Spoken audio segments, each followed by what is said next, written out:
Hello viewers! Today's video, gawa tayo ng spicy sauce. Ayan, hindi muna tayo magluluto ngayon. Gawa tayo ng spicy sauce. Ito ang ating mga ingredients. Tomato, kamatis, green chili, garlic o bawang, ang ating coriander leaves, at ang ating mint leaves o ayan. Lagay natin lahat ang ingredients sa blender. Ayan, ang ating kamatis. Sinundan na ang na or mint. Coriander leaves.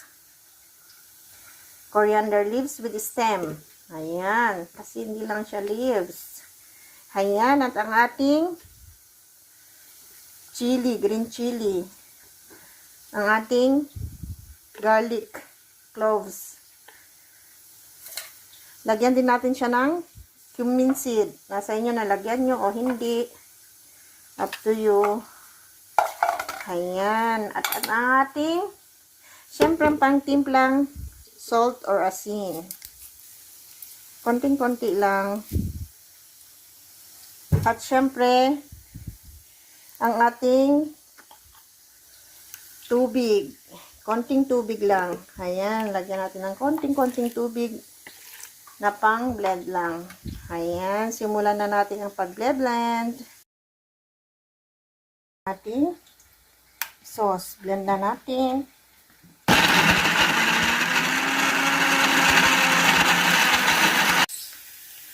Perfect siyang i-match sa ating pakora.